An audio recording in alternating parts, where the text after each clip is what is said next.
Hello everyone, welcome to my channel botany vibes. So आपका हमारे channel में बहुत बहुत स्वागत है। आई होप आप लोगों की पढ़ाई CSR net life science exam के लिए बहुत अच्छी चल रही होगी।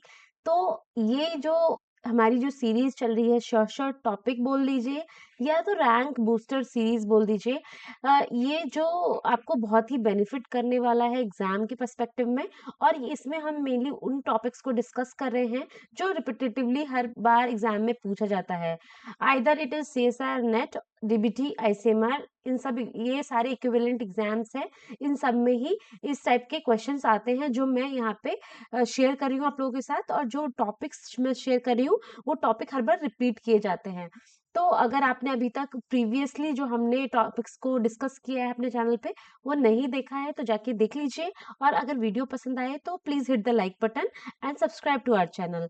और अपने दोस्तों के साथ जो सीएसआर नेट की तैयारी कर रहे हैं उनके साथ शेयर भी कर दीजिए, क्योंकि शेयरिंग इज केयरिंग। ठीक है, चलिए स्टार्ट करते हैं अपने आज के टॉपिक के साथ। आज का टॉपिक हमारा जो है वो हमारा एवोल्यूशन से है, एवोल्यूशनरी बायोलॉजी से है। कहाँ से है? एवोल्यूशनरी बायोलॉजी से है।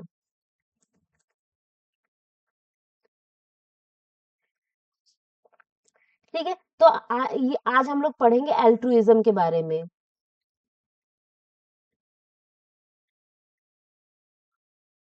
एल्ट्रुइज्म के बारे में। एल्ट्रुइज्म क्या होता है, पहले हम लोग जान लेते हैं कि एल्ट्रुइज्म होता क्या है।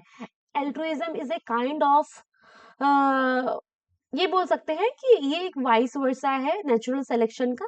क्योंकि नेचुरल सिलेक्शन में क्या था, मान लीजिए ये इंडिविजुअल है, ये अपना जीन जो है अगले को शेयर कर रहा है। मतलब ये है कि नेचुरल सिलेक्शन में जो फिटेस्ट है वो सरवाइव करेगा, जो फिटेस्ट है वो रिप्रोड्यूस करेगा और अपने जीन्स को आगे की तरफ भेजेगा। ठीक है, ये बी को भेज रहा था, बी सी को, अगर ये सरवाइव करा तो इसने सी को भेजा। ठीक है, तो ये एक प्रोसेस था। बट एल्ट्रुइज्म इससे बिल्कुल ही डिफरेंट है, इसका वाइस वर्सा है। क्योंकि इसमें क्या होता है, एल्ट्रुइज्म में क्या होता है, जो फिटेस्ट है, मान लीजिए ये इंडिविजुअल है हमारा, ये अपनी लाइफ को कॉस्ट करके, ठीक है, अपने रिलेटिव्स को, अपने रिलेटिव्स बोल दीजिए या तो अपना फेलो मेंबर बोल दीजिए, फेलो मेंबर्स को बेनिफिट करवाता है। ठीक है, इस बेनिफिट करवाने में चाहे इसकी जान ही क्यों ना चली जाए, ये benefit another relative at cost of their own life. Okay, तो ये हमारा क्या है, इसमें तो इसको कोई फायदा नहीं हो रहा है, इस इंडिविजुअल को तो कोई फायदा नहीं हो रहा है, ये अपनी जान को जोखिम में रख के ये इस रिलेटिव को फायदा पहुंचाएगा। ठीक है, इसका बहुत ही अच्छा एग्जाम्पल हम लोग देख सकते हैं वैम्पायर बैट्स में। ठीक है, वैम्पायर बैट्स में क्या होता है कि ये वैम्पायर बैट्स जो होती हैं ये ब्लड के ऊपर फीड करती हैं। They normally feed, they feed on the blood. ठीक है, they will get blood, they will get blood and उसके बाद क्या करती हैं कि जो जो बैट्स, मान लीजिए ये बैट है, ये बी बैट है, और ये ए बैट है, ए बैट है, ये ए बैट ने क्या किया, ब्लड पे फीड किया। इन्होंने तो ब्लड ले लिया, क्योंकि ये हेल्दी थी, ये ब्लड ले सकती थी, इन्होंने ब्लड ले लिया, अंदर कंज्यूम कर लिया। फिर उसके बाद क्या करेंगी, लेकिन ये इसको हेल्प करना चाह रही है, ए वांट टू हेल्प बी, जो ये वाली रैट है, जो वीक वाली रैट है, जो ब्लड नहीं ले पाई। तो ये इसको सरवाइव करवाने के लिए क्या करेगी, ये फीड करेगी, फीड अदर्स बाय वॉमिटिंग। तो वॉमिटिंग का जो साइंटिफिक टर्म है यहाँ पे, ये है रीगर्जिटेट। रीगर्जिटेट मतलब वॉमिटिंग के द्वारा ये क्या करेगी, बी बैट को फीड करेंगी। ठीक है, और डोनेट कर देंगी by to their fellow members. ठीक है, दूसरा एग्जांपल हम लोग देख लेते हैं यहाँ पे। Just wait for a second, यहाँ पे जस्ट वेट।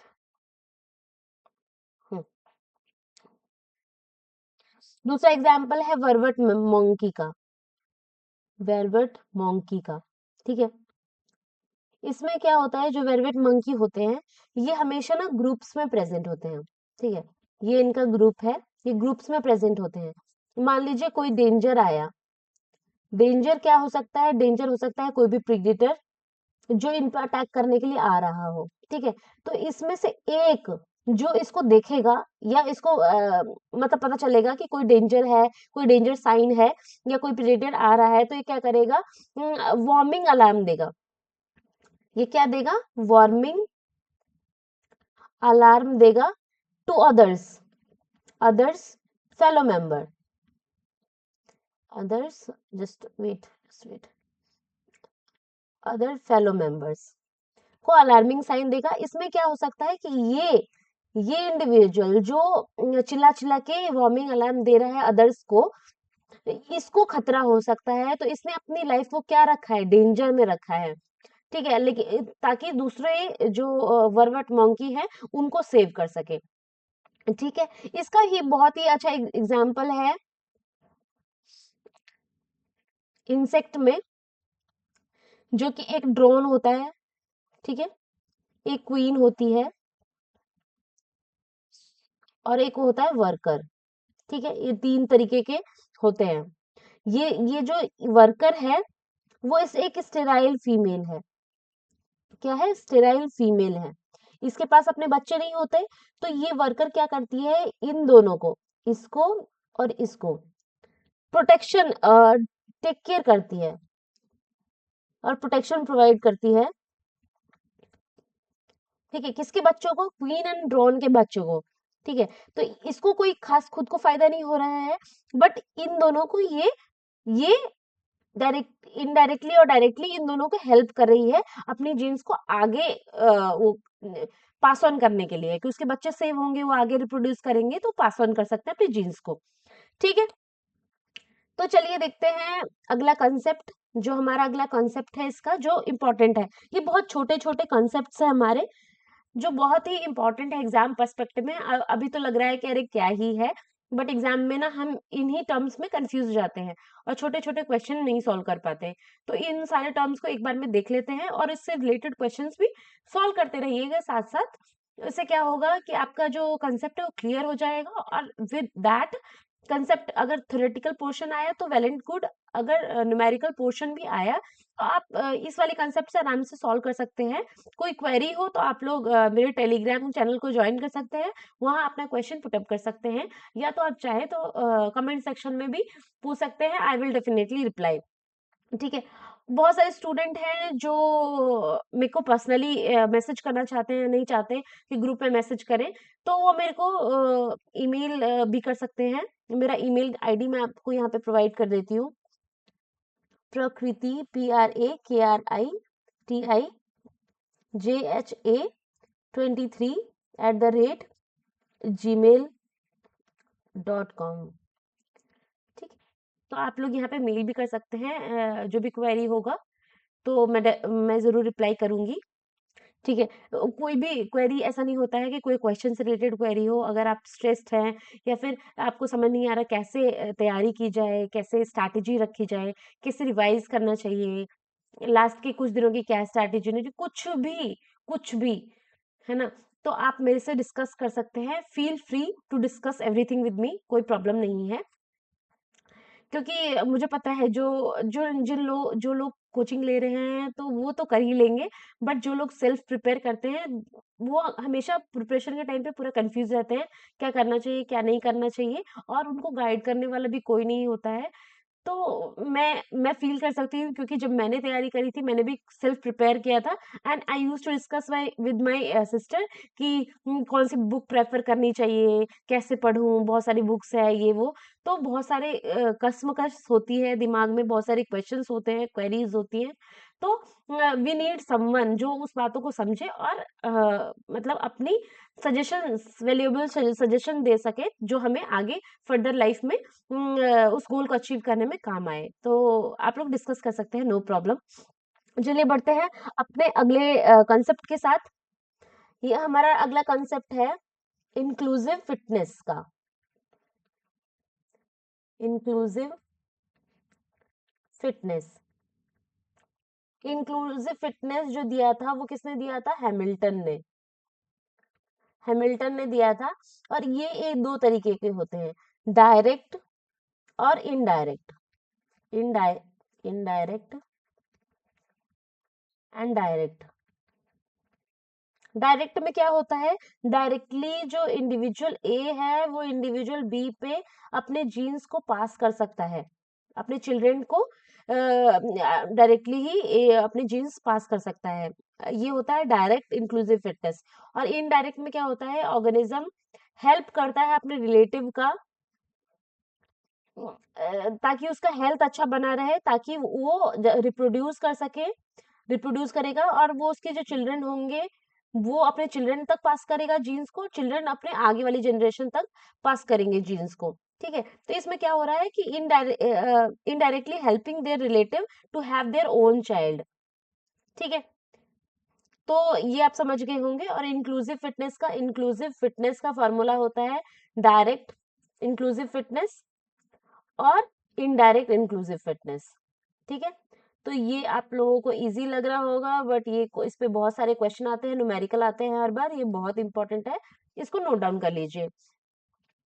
ठीक है, अभी एग्जाम तक हम लोग डेली ही कुछ कंसेप्ट को डिस्कस करेंगे, तो एग्जाम तक बने रहिए चैनल के साथ।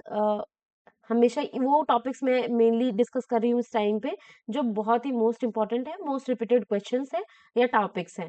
ठीक है, तो एटलीस्ट उन टॉपिक्स को जरूर पढ़ के जाइए। Already there are approx 35 videos available on my channel, तो आप उनको भी देख लीजिएगा। We are consistently working on it, ताकि आप अच्छे मार्क्स स्कोर्स कर सके एग्जाम में। तो मिस मत करिए कोई भी टॉपिक को, क्योंकि मैं सिर्फ उन्हीं पे फोकस कर रही हूँ जो बहुत ज्यादा इंपॉर्टेंट है, जो कम बिल्कुल ही लीस्ट इंपॉर्टेंट है उनको फोकस नहीं कर रही हूँ फिलहाल के लिए। और मैं कंसेप्ट में भी उतनी ही चीजें पे फोकस कर रही हूँ जहां से हर बार क्वेश्चन पूछा जाता है। सो बी कंसिस्टेंट, पढ़ते रहो, रिवाइज करते रहो, रिवाइज करना मत छोड़ो, क्योंकि एग्जाम की डेट तो आ गई है। अब तो आप ये भी नहीं बोल सकते हैं कि अभी बहुत टाइम है या फिर जो भी है, 1 महीना बचा हुआ है, तो अच्छे से पढ़ लीजिए। ठीक है, इसके साथ साथ ही अगला जो वीडियो होगा वो लास्ट 25 डेज और 1 मंथ में कैसे प्रिपरेशन रखनी चाहिए उससे रिलेटेड होगा, तो वो भी जरूर देख लीजिएगा। इससे आप लोगों को हेल्प मिलेगी कि मैंने अपने टाइम में कैसे स्ट्रैटेजी रखी थी लास्ट के कुछ दिनों में, ताकि मैं आराम से सब कुछ रिवाइज कर सकूं और एग्जाम डे तक कूल डाउन रहूं और अच्छे से एग्जाम दे सकूं। ठीक है, तो मैं एग्जाम वाले दिन तो बहुत ही हाइप स्ट्रेस मोड में थी। I couldn't sleep that night, तो बहुत स्ट्रेस थी। तो आप लोग, मैं और अच्छी स्ट्रैटेजी बताऊंगी जो मुझे वक्त के साथ समझ आई है कि क्या ऐसी चीजें करनी चाहिए ताकि उस दिन भी ज्यादा स्ट्रेस ना लें हम। ठीक है, तो वो वाली वीडियो आप लोग देख लीजिएगा। ठीक है, अगला हमारा कंसेप्ट है किन सेलेक्शन। ये बहुत ही इंपॉर्टेंट कंसेप्ट है, इंपॉर्टेंट तो सारे ही हैं, बट ये और ज्यादा इंपॉर्टेंट है। ठीक है, ये एक काइंड ऑफ होता है नेचुरल सिलेक्शन। इसमें क्या होता है कि मान लीजिए कि ये इंडिविजुअल ए है, हाँ, और ये इंडिविजुअल बी है। ठीक है, ये अपने जीन्स पास कर रहा है, बी सी पे पास कर रहा है, तो ये तो हो गया हमारा नॉर्मल नेचुरल सिलेक्शन। ये हमारा नॉर्मल नेचुरल सिलेक्शन हो गया। जब हम ये बोलेंगे कि कोई जेड पर्सन, ठीक है, जेड पर्सन मतलब ये इसी फैमिली का है, ये ऐसा नहीं है कि बाहर का बंदा है, फैमिली का है। It can be uncle. ठीक है, मान लीजिए फादर है, ये सन है, तो ये अंकल हो सकता है। अंकल ने क्या किया, अंकल इसको हेल्प करेगा ताकि अपनी जीन्स को आगे पास ऑन कर सके। ठीक है, तो ये एक kind of, it is a kind of altruism that is more for the close relatives, kind of altruism ism that is more for relatives। ठीक है, जो ज्यादा कब होता है अपने रिलेटिव्स के लिए। मान लीजिए एक इंडिविजुअल है, ठीक है, बी है इसके पास, जेड है, के है, ठीक है, इसको हेल्प करनी है, या तो बी को हेल्प करेगा या तो के को हेल्प करेगा। के इसके लिए स्ट्रेंजर है और बी जो है इसके फैमिली से ही है, विद इन द फैमिली और रिलेटिव है, ठीक है। तो ऑब्वियसली इट 99% पीपल, जो ये वाले पीपल हैं, that will help there relative only, है ना। बहुत ही कम चांसेस होते हैं कि कोई अपने स्ट्रेंजर को हेल्प करेगा, सब अपने रिलेटिव और फैमिली मेंबर्स को ही हेल्प करते हैं।